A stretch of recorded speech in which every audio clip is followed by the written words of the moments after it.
Yeah. A cold brew. Plain, black, cold brew. On this plan, you get coffee 3 times a week, so this is my one for the week. But anyway, as I was going through the prayer lists here, as I'm waiting in line, I have an eye appointment. Got Sailor with me. Besides the point, I'm going through my prayer list. I'm praying for you guys, but there are 2 repetitive prayers from multiple people. Number 1, teachers. I talked about this yesterday. A lot of teachers are going back. We need to pray for them. We need to lift them up. We need to give them strength. They have one of the most important roles in our children's lives. And there's a lot of nerves going into the beginning of the year. Setting up your classroom, meeting your kids, making sure you set that foundation for a successful school year. And the second most requested prayer from multiple people were prayers for husbands that were either deployed.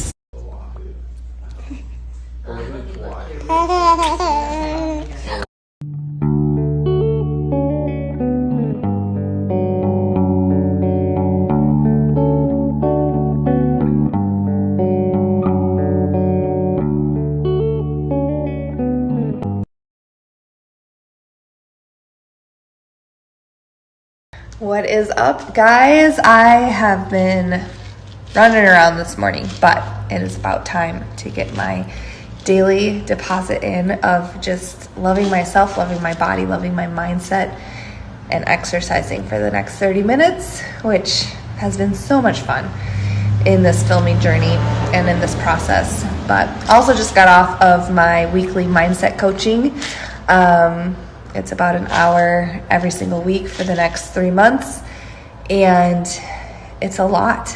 It's a lot. I hold on to emotion very deeply when I have to unpackage and process things, and so it's really hard for me to just like transition into the next thing, to keep pushing forward in the day. I don't know if you've ever felt that way, but it's like when I get sad, it's like my whole day feels kind of heavy, but deep breaths. Here we are.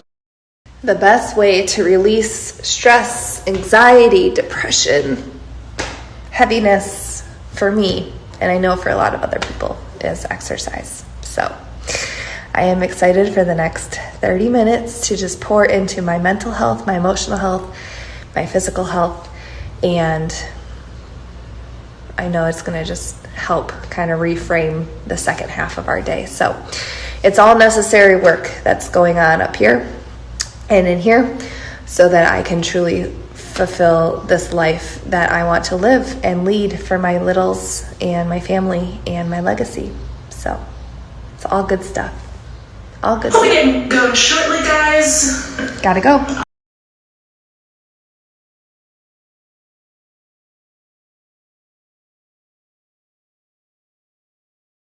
All right, I want to address something that has been kind of playing in my mind, and I discussed it on my call today with my mindset coach, and I'm a firm believer in where your energy flows, your attention will go, vice versa.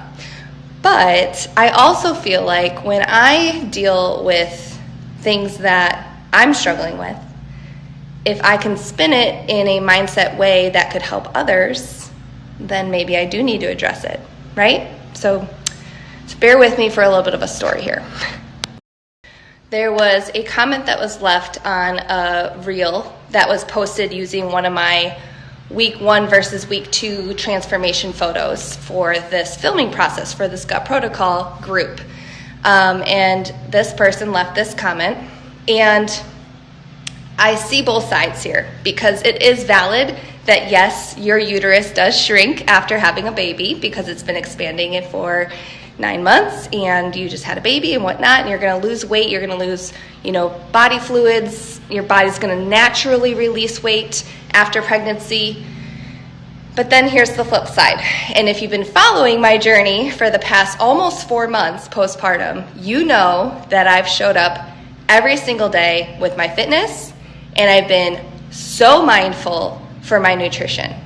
And I know personally that the weight will not just fall off for me. It never has, and it never will, regardless of regardless if I'm postpartum or not. And in a lot of my posts and my stories, I do discuss the fact that I acknowledge that my body did release a lot of weight. I was 199 pounds when I delivered Ivy, and my body released about 10 to 12 pounds of that on its own before I even started mindfully eating 2 weeks postpartum. So I started mindfully eating 2 weeks postpartum, tracking, making sure I was eating whole foods, making sure I was drinking enough water, really, really intentionally going upon this journey.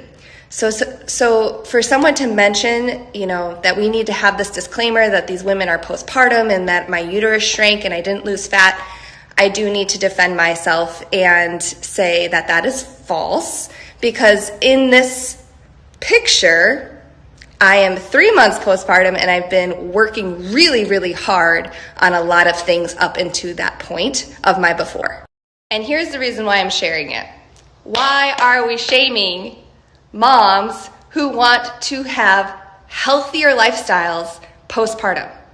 Yes, I love my body, and I am so thankful for what it did for me and my babies, but that doesn't mean that I need to live inside that body and just be complacent with accepting it for what it is when I don't feel energetic, when I don't feel like, good in my skin. Why are we shaming moms who are trying to do steps to proclaim our life and give us energy and give us a transformation so we can fit back into clothes that make us feel good, so that we can go on a date night and feel, proud of the work that we've put forth the week before? I don't understand it, and it's just one thing to say it, and then it's like another thing for 7 people to like it, and I don't know what kind of validation they need in their life, but if you're not in a place to start your transformation journey, then don't. But then that's on you.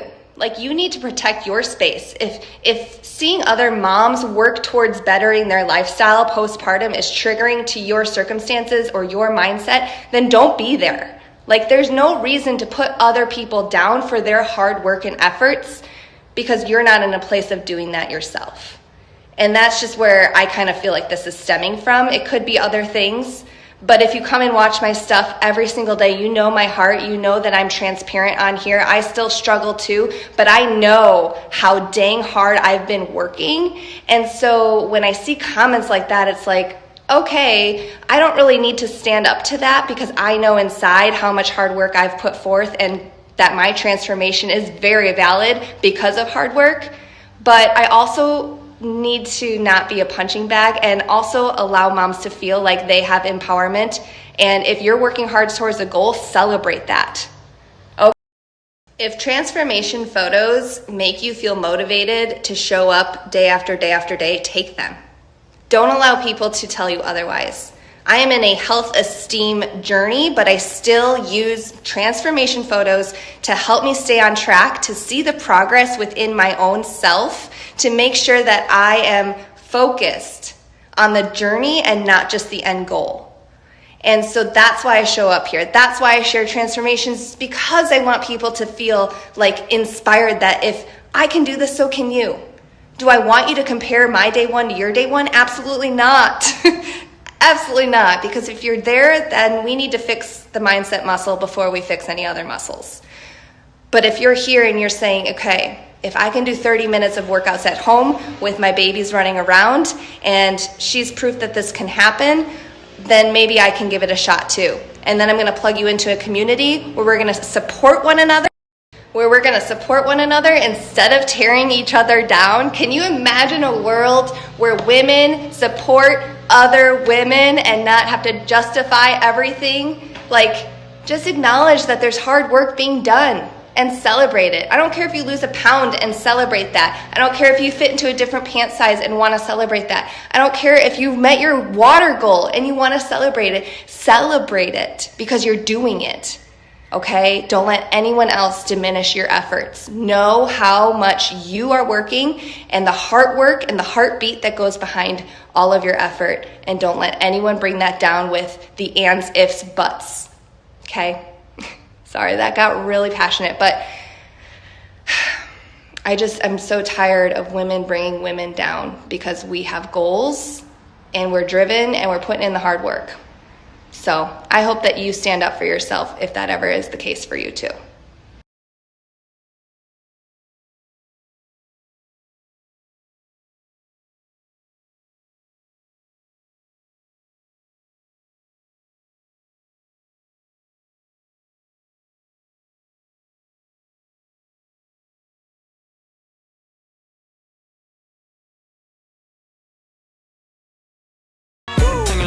I'll pop a bottle off of your chain swinging, clang clang, and it costs a lot. I'm always at the guala, yeah, and you are not bad. Deep, keep